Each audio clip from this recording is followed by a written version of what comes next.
4 amis, oui, 4 amis ont décidé de partir en mer pour une simple balade entre eux.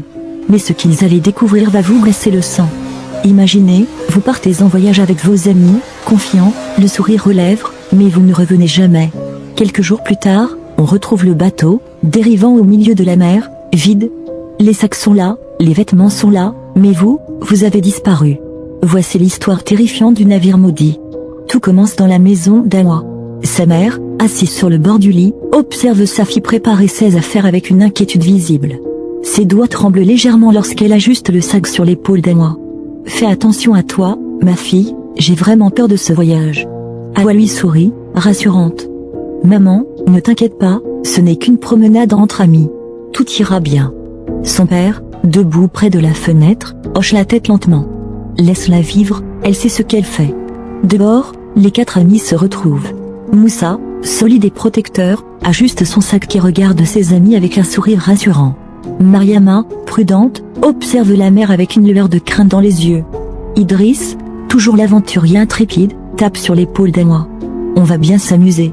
Rien ne peut nous arriver. » Le port est animé par les cris des mouettes, le clapotis des vagues et l'odeur de sel et de poisson. Un vieux pêcheur les arrête et leur adresse un regard profond, presque triste.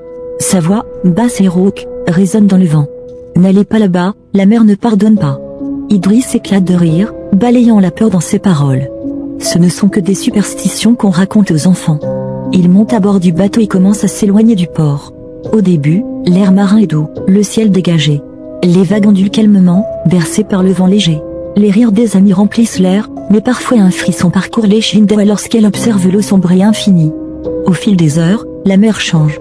Les vagues deviennent plus fortes, frappant le bateau avec un rythme irrégulier. Le vent souffle avec plus de force, et des nuages sombres s'amoncellent à l'horizon. Le soleil disparaît derrière un voile gris, et un silence lourd s'installe, seulement ponctué par le clapotis des vagues et le grincement du bois sous leurs pieds. Alors que le bateau glisse doucement sur les vagues, une silhouette apparaît à travers la brume, un vieux navire, immobile, au voile déchiré, son bois noirci par le temps. Le silence devient plus pesant, presque palpable. Le vent porte un léger grincement, comme si le navire gémit. « C'est étrange », murmure Mariama, frissonnante. « On devrait rester loin », tente de dire Moussa, mais Idriss, intrigué, insiste pour s'approcher. Lorsqu'il monte sur le pont du navire abandonné, le silence est écrasant. Chaque pas résonne dans le bois humide.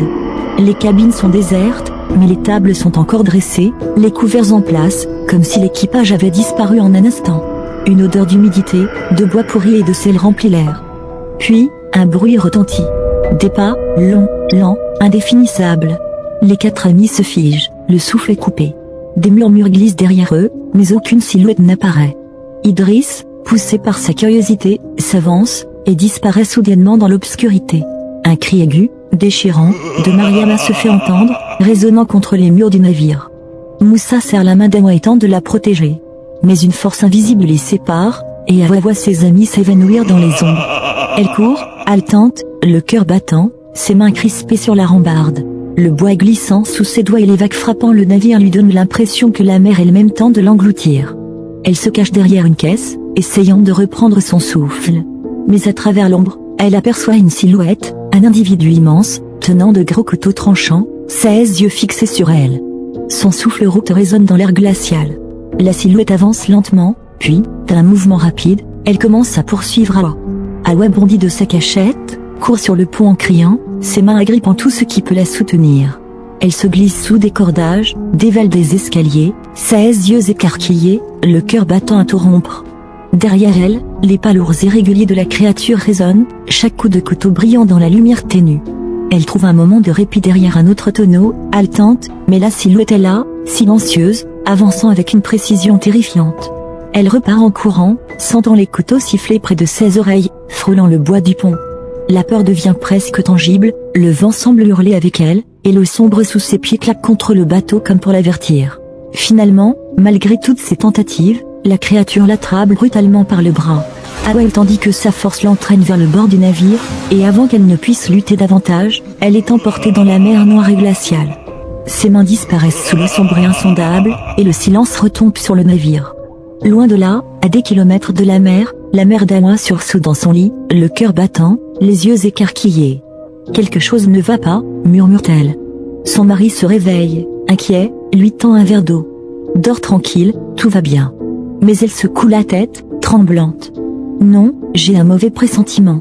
Quelques jours plus tard, des marins découvrent le navire, dérivant au milieu de la mer. Ils montent à bord, silencieux et prudents. Tout est encore là, les sacs, les vêtements, les affaires, mais Zaha, Moussa, Mariama et Idriss ont disparu. Le silence est écrasant. Même le bois craque différemment, comme s'il se souvenait de ce qui s'était passé. Le navire maudit avait encore frappé, et personne ne sut jamais ce qui arriva aux 4 amis.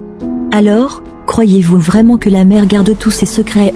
Si vous aimez les mystères et le frisson, je vous propose de continuer cette exploration terrifiante, bien plus haut. Découvrez maintenant l'affaire effrayante de l'Everest.